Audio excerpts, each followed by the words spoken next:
Hey there, Christopher Macor here from wholenessgeeks.com, and welcome to Meditation Happy Hour, which happens every Friday about midday Mountain Time. And today I'm going to talk to you. Well, Meditation Happy Hour is where I share a meditation or uh, a process or a perspective, both traditional, modern. Today, I'm going to share with you about self-talk. Self-talk is it's that kind of underlying subconscious. Could almost call it like gossip, or like our own inner gossip um, that's going on all the time, but becomes particularly problemsome when we've been triggered. Like when we've experienced some adversity, some critical feedback um, from our environment, and it it starts going. And this is a part of to get a handle on self-talk um, is part of self-soothing, being able to you know self-regulate and not get overwhelmed by the inner trauma that gets triggered by certain things. Um, just jumping right into it, the first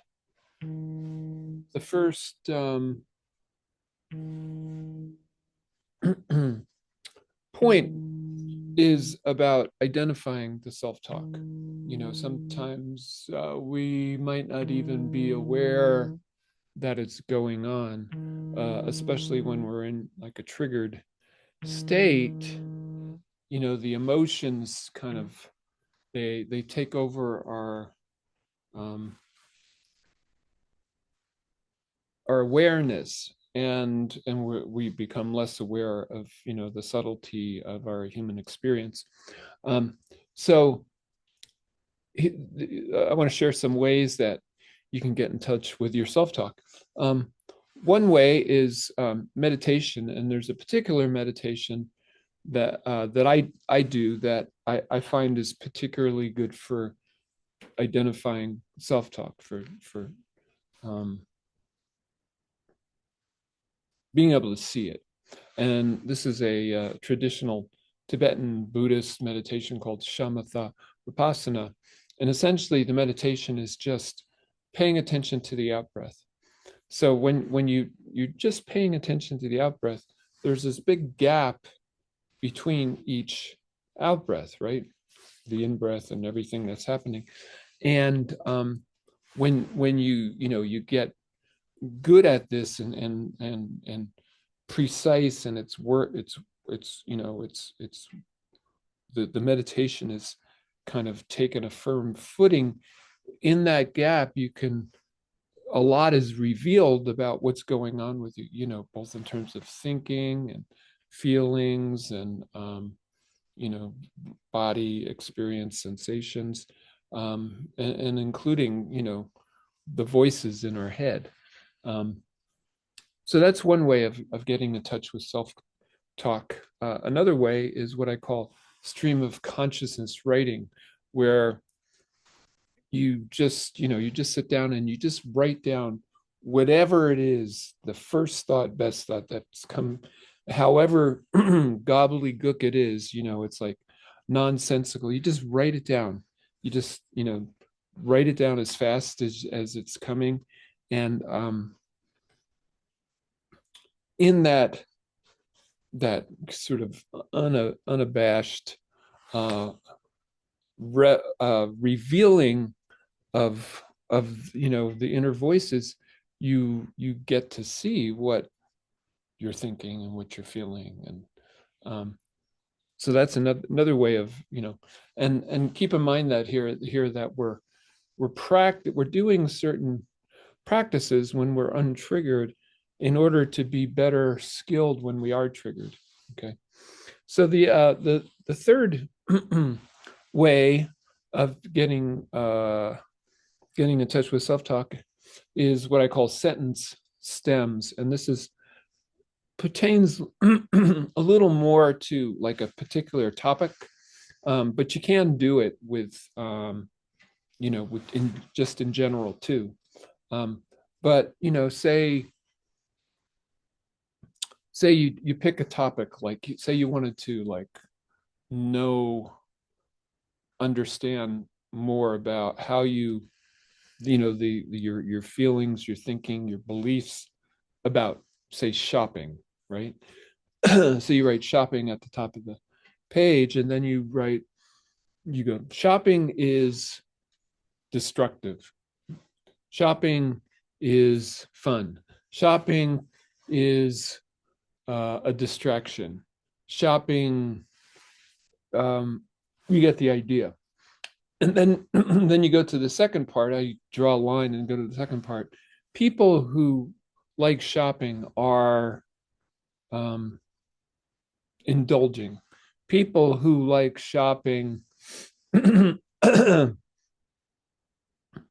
are like drug addicts.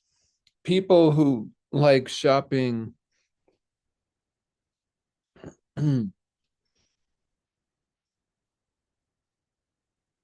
people who like shopping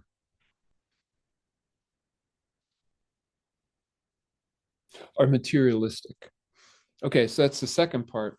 And then you draw a line and do the third part is I could never shop 24/7 because I would never have an opportunity to enjoy the things that I shop for. I could never shop 24/7 because it would be exhausting. Could never shop 24/7 because my house would be filled with junk. So you get the idea. And so that's sentence stems. Now, this leads into the next point, the second point, which is affirmations. So with the sentence stems, you look at all the things you've written, and some of them are going to be more emotionally charged than others. And so you just kind of like, put a star next to those, and then you pick the one, at least start with the one that's the most charged. And so shopping is destructive.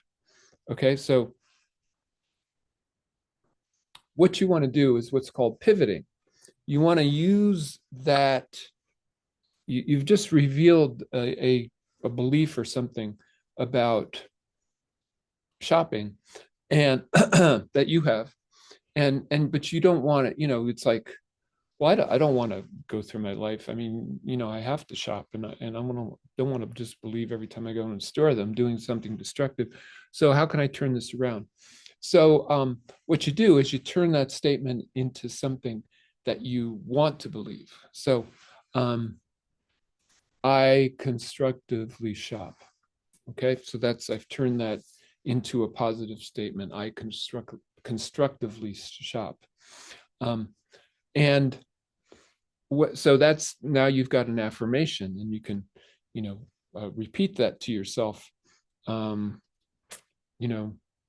you're shopping. Something I like to do because of my particular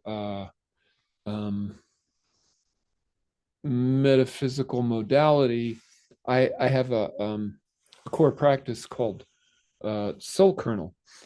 And this practice is very briefly, put your mind in your dantian, you feel the pulse there, and then you move around this, you bring the 6-pointed star, move around the sides of the triangle driven by the pulse with an affirmation. In the soul kernel, it's Om Mani Padme Hum. It's a 6-syllable affirmation. Well, the affirmation that I just created, I I constructively shop. That's 6 syllables too. And so I can do that uh, affirmation with this soul kernel. Um, I constructively shop. And so that adds a certain power to that affirmation.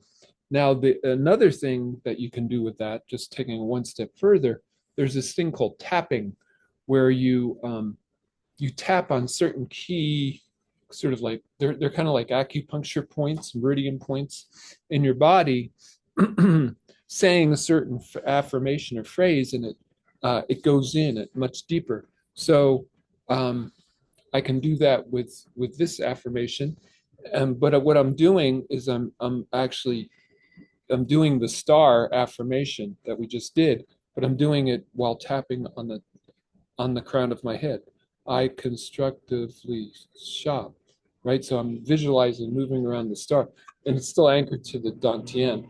And then I go to this point right here above my right eye. I constructively shop, keeping in mind I'm allowing the pulse to kind of drive that movement around the star with the affirmation. Then the temple, I constructively shop. And then below the right eye, I constructively shop. And then move to the left hand here in this cleft. I constructively shop. Lower the chin. I constructively shop.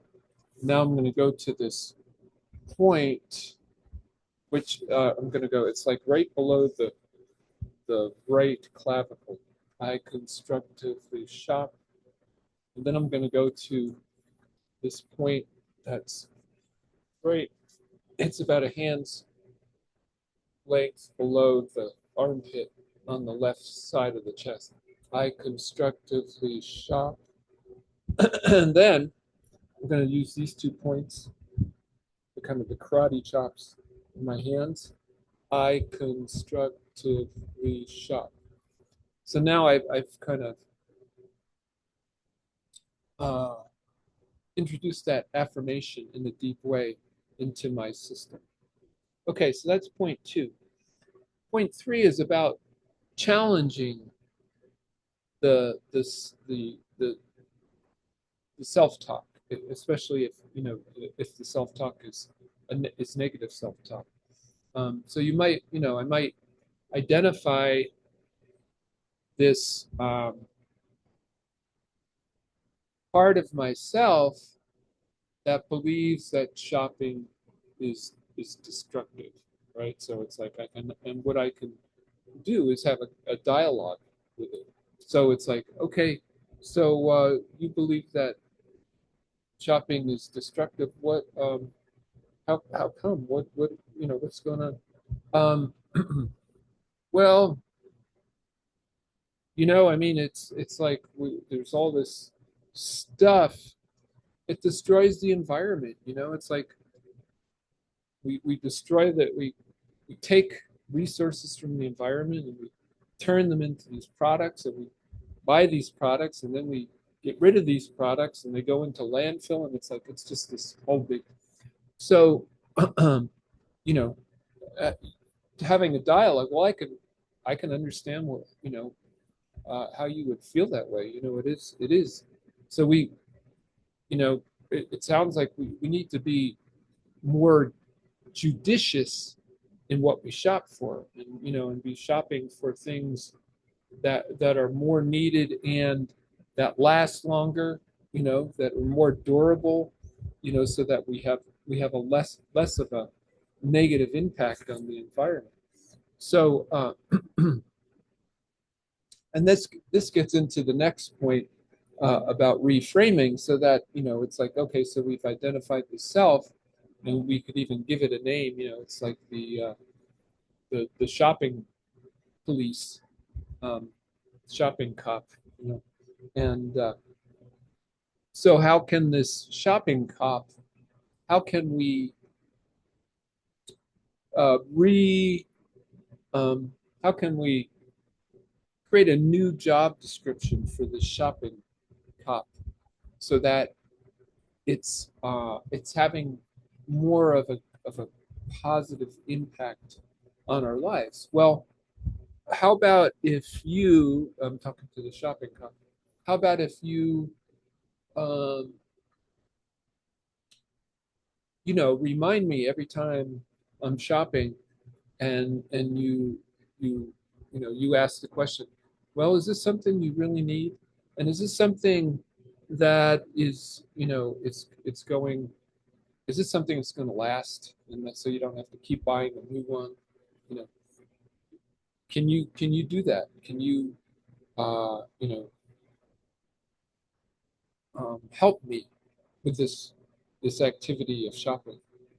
Yeah, and I find that usually these parts are very willing to, to get on board and to change what they're doing. We're honoring them for what they can do, and but we're kind of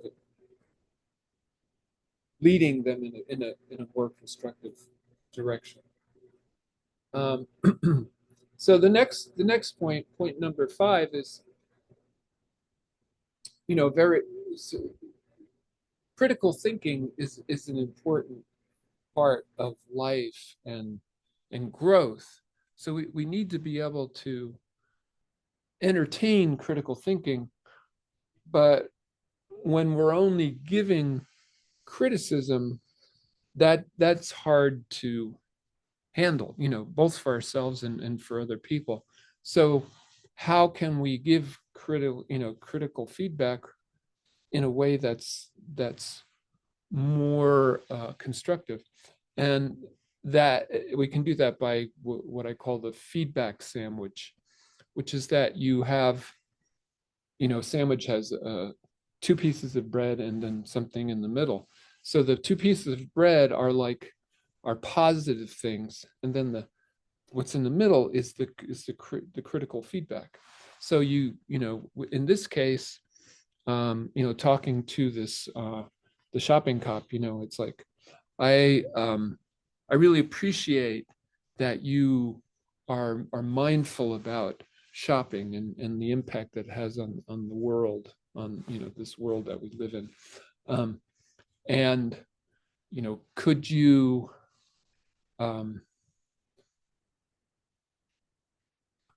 help me by reminding me in the moment when I'm shopping, or as I'm going into the store, or as I'm thinking about going into the store, uh, about the values that you have, which is that that it's useful, that it's durable, and maybe even that when it's lost its value for me, but it still can have value for somebody else, that you recycle it, that you ask those questions. Could you do that? And the bottom slice of bread is, and I know that you hold these values, so you're a really good person to do this, so I've given that critical, that suggestion within positives, appreciation and encouragement. Essentially, that's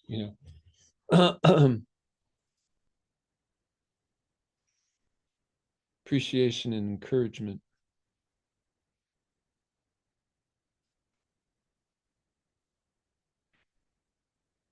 Just wanted to make a note about that. Okay, so, and that actually leads into the 6th point, which is about gratitude and appreciation. That when we if we're in a state of negative self-talk, by just thinking of what we appreciate, we start to look for the good things. And when we practice gratitude and appreciation, when we're not triggered, then when we are triggered, it's easier to appreciate things and to tune into the gratitude of a situation. Moving to point 7, another way to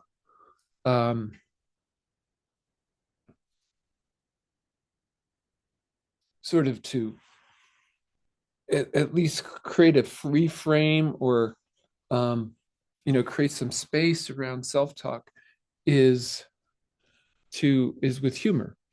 So by making, when you're looking for the humor of a situation, you're usually kind of moving out from the contracted individual perspective, and it becomes more collective or universal. And that is it's very effective for giving a different perspective, and being able to see the whole of the situation better. And um, I see humor as being one of the six off ramps.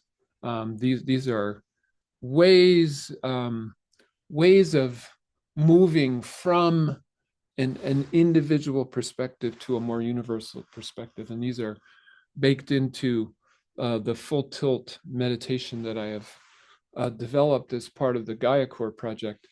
The six off ramps that I see are space, and humor, and what the who, and the infinite sensate spine, the core of the earth, and the absolute. And I'm not going to go into an explanation of each of those. If you're interested, just get in touch, leave a comment. But anyway, those are the six off ramps, and one of them being humor. All right. So the eighth point is that we've worked on the inner terrain here, and that's always the go-to, is to work on yourself first. But then, you might, after you've worked on yourself, you might just notice that, there's this particular person, and they're just continually negative. And, I can kind of like, do some, this is all the self-talk, all is related to self-soothing. I can, self-soothe myself, and, you know, but it's like they're just consistently, and I just don't think I need them in my life. And, that it might come to that you have to cut your losses, and you just have to remove yourself from situations. And that's a viable, a reasonable course of action. Point number 9 is really what this is all about. Like what's actually going on here with self-talk. And what it is that we all, even if we have the greatest parents that a person could have, there were still things that we did not get from our parents that we wanted. It's like they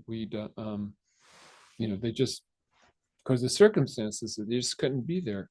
So what we're doing here with self-talk is we're becoming the parents we never had. We're being that benevolent adult voice that comes in when when we experience adversity, and we didn't get it back then, and so we've got these holes, and and they come up. The holes get triggered by life, and when they come up, then we become, because we are adults now, we can become that adult for ourselves. And point number 10 is that when we learn to do this for ourselves, then we can learn to do it for others. It's because when we learn to do it for ourselves, we're actually being both sides.